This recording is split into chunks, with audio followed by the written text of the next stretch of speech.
Hello everyone, welcome back to my channel.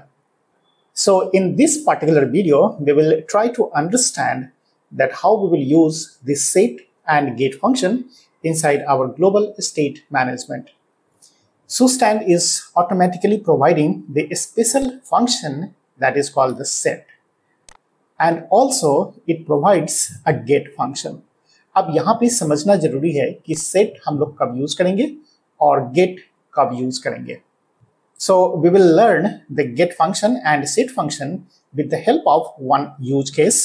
और इस use case को implement करने के लिए मैं जो पहले से store बनाया हूँ, इस store को मैं कोई भी disturbance नहीं करने जा रहा हूँ, ठीक है. और इसके लिए हम लोग एक separate store यहाँ पे बनाते हैं और उसके अंदर में समझेंगे कि किस तरह से हम लोग set का यूज करते हैं और get का यूज करते हैं. नॉर्मली set तो आप जानते हो कि यहाँ पे हम लोग अगर किसी स्टेट वेरिएबल को अपडेट करना चाहते हैं तो सेट फंक्शन का यूज करते हैं. लेकिन अगर हम इस सेट फंक्शन के बाहर में अगर किसी एक्शन के अंदर में, राइट, यहाँ पे देखो हमारे पास अगर ये एक एक्शन है रिमूव बुक और यहाँ पे एक है ऐड बुक एक्शन, और इस सेट फंक्शन के बाहर अगर हम इस स्टेट वेरिएबल को एक्सेस करना चाहें तो हम डायरेक्टली एक्सेस नहीं कर पाएंगे. इसी के लिए हम लोगों को सुस्टैंड एक स्पेशल फंक्शन और ऑफर करता है और उस फंक्शन का नाम है gate. And with the help of this get function, we can directly access the state variable and manipulate it, right? So let's start to implement this get and set function. So let's come to this place at line number 40 and create one hook. और अब की बार हम जो hook बनाएंगे वो direct बनाते हैं यहाँ से const and then write down here use my shop. हम यहाँ पे अपना एक shop ही create कर रहे हैं, तो इसके अंदर में हम लोग यूज करेंगे फंक्शन क्रिएट को. And inside this create function we have to start the one call back function, और इस कॉल बैक फंक्शन के अंदर में हम लोग रिटर्न करते हैं ऑब्जेक्ट को. अब यहाँ पे हमें क्या मिलता है, set function. And inside this again we are going to create a number of books. So let's create a number of books, और नंबर ऑफ बुक्स अभी स्टार्टिंग में ले लो आप 0 इनिशियल वैल्यू, और यहाँ पे एक और वेरिएबल हम लोग लेते हैं और नंबर ऑफ बुक के हिसाब से हम लोग चाहते हैं कि टोटल प्राइस कैलकुलेट करें, जबकि रेट जो भी होगा बुक का वो हम लोग अभी कांस्टेंट फिक्स कर लेते हैं, ठीक है. तो यहाँ पे अगर मुझे पता करना हो कि टोटल अमाउंट कितना होगा बुक का, अगर हम लोग नंबर ऑफ बुक्स को इंक्रीज करते हैं तो टोटल अमाउंट भी इंक्रीज करना चाहिए, ठीक है. तो पर बुक कितना रेट होगा ये हम लोग अभी एज्यूम कर लेते हैं कि कुछ होगा, है ना. तो अभी यहाँ पे हमारे पास जो टोटल अमाउंट है अभी 0 है, क्योंकि नंबर ऑफ बुक्स 0 है तो टोटल अमाउंट भी हमारा इनिशियल स्टेज में 0 ही होगा, ठीक है. और एक हम लोग यहाँ पे बना लेते हैं इंक्रीज बुक. तो ये हमारा एक फंक्शन होगा और ये फंक्शन हम लोगों का एक एरो फंक्शन होगा. अब यहाँ पे जो हमारे पास इंक्रीज बुक नाम का फंक्शन बनाया वो एक सिंपल सा फंक्शन है. इसको आप एक बना लो कि this is a block, and inside this block I want to increase the number of books, right? तो यहाँ पे सिंपल सा केस है कि मुझे यूज करना पड़ेगा सेट को, और सेट के अंदर में एक कॉल बैक फंक्शन होता है और उस कॉल बैक फंक्शन के अंदर में हम लोग पास कर देते हैं स्टेट को, और ये जो स्टेट होता है वो हमारा प्रीवियस स्टेट को होल्ड करता है. तो प्रीवियस स्टेट हमारे पास कितना होगा, तो नंबर ऑफ बुक्स 0 है एंड टोटल अमाउंट अभी 0 है. मैं यहाँ पे क्या चाहता हूँ कि जैसे ही इंक्रीज बुक करे तो नंबर ऑफ बुक्स को इंक्रीज कर लो, दैट्स सिंपल. तो यहाँ पे हम लोग क्या कर देंगे कि number of books is equals to state dot number of books plus 1, simple. तो यहाँ पे हमारा जो होगा स्टेट वेरिएबल वो तो इंक्रीज कर गया, लेकिन जैसे ही इंक्रीज करेगा मुझे कैलकुलेट करना है टोटल अमाउंट, ठीक है. और टोटल अमाउंट जो इंक्रीज करना है उसके साथ मुझे कुछ कैलकुलेशंस करने हैं कि पहले फाइंड करना है कि टोटल नंबर ऑफ बुक्स कितने हैं आपके पास, और जितने टोटल नंबर ऑफ बुक्स होंगे उसके अकॉर्डिंगली आपको अमाउंट कैलकुलेट करना है. तो पर बुक का रेट आप मान लो कि सपोज 120 है या 200 है या 500 है, कुछ भी एक अमाउंट फिक्स कर लो अभी के लिए, और उसके बेस पर आपको टोटल अमाउंट कैलकुलेट करना है. Once the total amount is calculated then we will update this total amount, right. तो यहाँ पे हमें क्या करना पड़ेगा, एक पहले कैलकुलेट करना पड़ेगा कि टोटल अमाउंट हमारे पास क्या है. तो देखो यहाँ पे हमारे पास जो एक्शन फंक्शन है ना, इंक्रीज बुक, इसके अंदर में आप अगर डायरेक्ट चाहोगे कि इस स्टेट वेरिएबल को एक्सेस कर लें तो आप नहीं कर पाओगे यहाँ पे, ठीक है, कि अगर हम लोग यहाँ पे एज्यूम करें कि आपको फाइंड करना है कि टोटल अमाउंट कितना है, ये हमारा एक लोकल वेरिएबल बन रहा है, ठीक है। और यहाँ पे अगर आप चाहोगे कि नंबर ऑफ बुक्स यहाँ पे फाइंड कर लें और इसमें हम लोग कुछ मल्टीप्लाई कर लेते हैं कि हमारे पास 120 रुपीज़ है पर बुक का रेट, राइट। तो इस तरह से अगर आप लिखोगे तो ये अलाउड नहीं है, क्योंकि ये जो नंबर ऑफ बुक्स होगा ना, ये भी इसको एज्यूम करेगा कि आपका एक लोकल वेरिएबल होना चाहिए, ये स्टेट वेरिएबल से नहीं लेगा।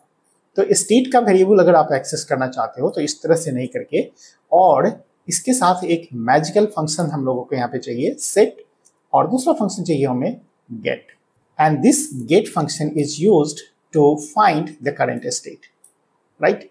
तो यहाँ पे आप करंट स्टेट गेट करना चाहते हो तो आप क्या करोगे, गेट फंक्शन कॉल करोगे और इसके बाद आप फाइंड करोगे कि आपको कौन से प्रॉपर्टीज यहाँ पे चाहिए। प्रॉपर्टीज कहने का मतलब स्टेट वेरिएबल कौन सा चाहिए, तो आपको चाहिए नंबर ऑफ बुक्स, राइट। और जब नंबर ऑफ बुक्स मिल गया तो ये जो नंबर ऑफ बुक्स मिला ये हमारा स्टेट का वैल्यू मिला, राइट। तो अगर हम यहाँ पे इंक्रीज करेंगे तो नंबर ऑफ बुक्स जो होगा वो तो पहले इंक्रीज हो गया और ये अपडेट भी कर दिया, नंबर ऑफ बुक्स 0 से हो गया 1, और इसके बाद हम लोग यहाँ पे मल्टीप्लाई कर देंगे इसको पर बुक का जो भी कॉस्ट होगा उसके अकॉर्डिंगली। तो अभी हम लोग एज्यूम कर लेते हैं कि पर बुक का कॉस्ट हमारा है 120 रुपीज़। तो ये तो टोटल अमाउंट कैलकुलेट जो हुआ, ये टोटल अमाउंट हमारा अभी एक लोकल वेरिएबल है, लेकिन ये स्टेट वेरिएबल अभी अपडेट नहीं हुआ है, राइट। तो इस स्टेट वेरिएबल को अगर आप अपडेट करना चाहते हो तो यहाँ पे फिर से आपको सेट फंक्शन को यूज करना पड़ेगा। तो हम लोग यहाँ पे यूज करेंगे set, and inside this set we have to use a callback function, and inside that we have to return the object। अब यहाँ पे आपको क्या मिलेगा, एक स्टेट मिलेगा। यहाँ पे जो आपका टोटल अमाउंट है वो कितना है, तो यहाँ पे हम लोग डाल देते हैं कि मेरे पास जो टोटल अमाउंट है वो कितना होगा। तो यहाँ पे हमारे पास जो लोकल अमाउंट है ना, ये टोटल अमाउंट, ये टोटल अमाउंट हमारे यहाँ पे आ गया, राइट। तो यहाँ कंफ्यूज मत करना कि ये टोटल अमाउंट दोनों तरफ क्यों दिया। ये जो टोटल अमाउंट है ये हमारा लोकल वैल्यू है, यहाँ पे जो लिखा हमने, राइट। और यहाँ पे जो टोटल अमाउंट है ये हमारे स्टेट का वैल्यू है, ठीक है। तो आप यहाँ पे अगर कुछ अलग नाम रखो कि टोटल AMT मैं दे दिया यहाँ पे, तो ये जो टोटल अमाउंट होगा ना, ये टोटल अमाउंट मेरा यहाँ पे आ रहा है, बट यहाँ पे जो हम लोग सिस्टम को फॉलो कर रहे हैं ना उसमें सेम ही नाम रखो ताकि कंफ्यूजन ना रहे, ठीक है। तो मैं यहाँ पे रखा हूँ टोटल अमाउंट, तो यहाँ पे भी आप टोटल अमाउंट रखो और यहाँ पे भी आप टोटल अमाउंट रखो, और अभी मैं बताता हूँ कि क्यों रखना चाहिए और इससे क्या बेनिफिट मिलेगा। तो ये हमारा माई शॉप बन करके तो तैयार हो गया। अब इस माई शॉप के वैल्यू को कंज्यूम करना है मुझे इस पेज के ऊपर में, राइट। तो इस पेज के अंदर में जहाँ तक मेरा कोड लिखा गया है उसके बाद हम लोग काम करते हैं।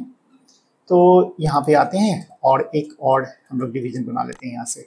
अब इस जगह पे मुझे क्या चाहिए होगा, तो हमारे बुक स्टोर में चलो, यहाँ पे हम लोगों ने अभी बनाया है एक नया स्टोर और उसका नेम रखा था यूज माई शॉप।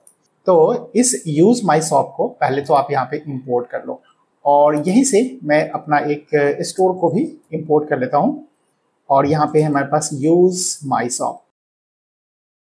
तो यहाँ से हमारा यूज माई शॉप तो आ गया, और यूज माई शॉप के अंदर से मुझे निकालने हैं क्या चीज़, तो number of books, total amount and increase books, ये सारी चीज़ें हम लोग यहाँ पे ले आते हैं।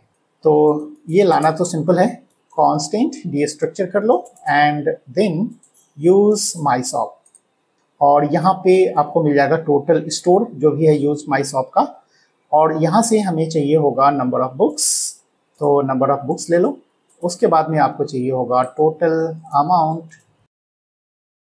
अब यहाँ पे एक प्रॉब्लम क्या हुआ कि नंबर ऑफ बुक्स हम लोगों ने पहले से बना करके यहाँ रखा हुआ है।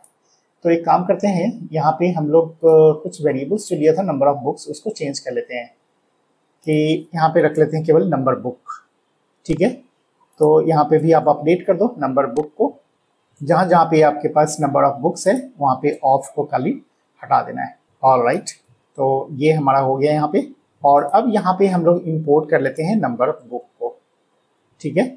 और उसके बाद में एक चाहिए होगा हमें टोटल अमाउंट, तो टोटल अमाउंट भी आ गया, और एक और चाहिए हमें इंक्रीज बुक, ये एक फंक्शन है, तो यहाँ पे हम लोग इंपोर्ट कर लेते हैं इंक्रीज बुक को। और नीचे में यहाँ पे जो हम लोगों ने डिवीजन बनाया था इसके अंदर में बतला देते हैं कि हमारे पास जो टोटल नंबर ऑफ बुक्स है वो कितना है। तो एक पैराग्राफ क्रिएट कर लो और डाल देते हैं यहाँ पे टोटल नंबर ऑफ बुक्स और यहाँ पे आप डाल दो नंबर बुक्स और अमाउंट भी यहाँ पे डिस्प्ले कर दो कि टोटल अमाउंट कितना आ रहा है। तो यहाँ पे आपको मिल जाएगा टोटल अमाउंट। यहाँ पे हम लोगों ने टी साइज छोड़ दिया है, तो यहाँ पे हमें चाहिए टोटल अमाउंट। और यहाँ पे भी देख लो स्पेलिंग थोड़ा सा ढंग से देखना है, राइट। तो यहाँ पे भी सही है टोटल अमाउंट, टोटल अमाउंट। और वापस आते हैं अपने ब्राउजर के ऊपर में और देखते हैं यहाँ पे मुझे मिल गया number of books is 0 and amount is 0।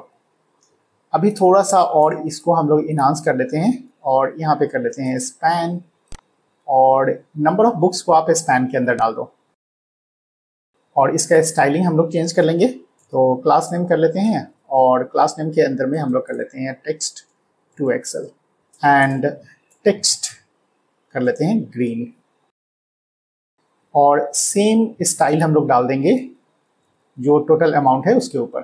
तो यहाँ पे हमारे पास अमाउंट आने वाला है, तो आप यहाँ पे डाल दो टोटल अमाउंट और इसे भी आप स्पैन के अंदर में डाल दो।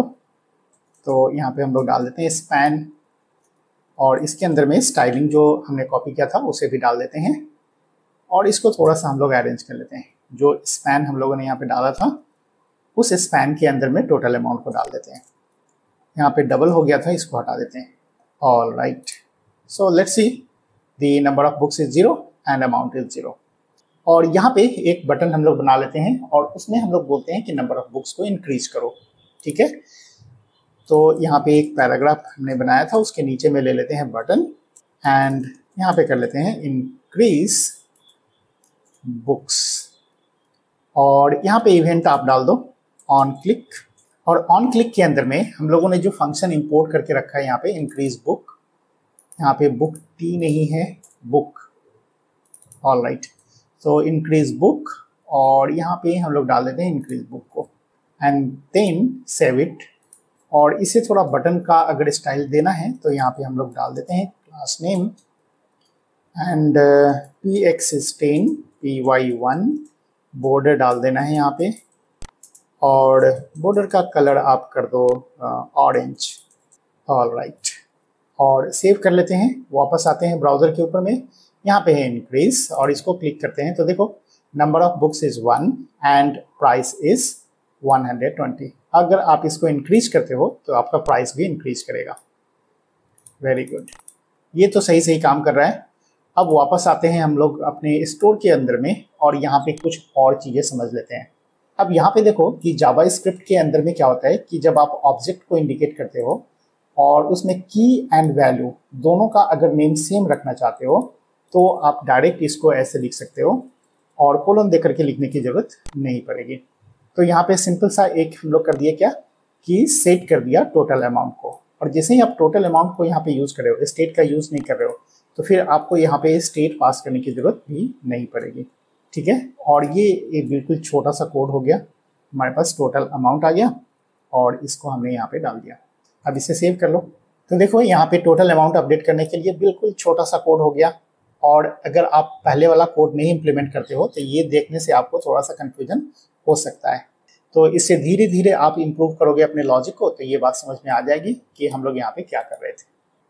सो यहाँ पे हम लोगों ने सीखा कि सेट फंक्शन के थ्रू हम लोग अपने स्टेट वेरिएबल को अपडेट करेंगे और गेट फंक्शन के थ्रू इस स्टेट वैल्यू को गेट कर सकते हैं, राइट।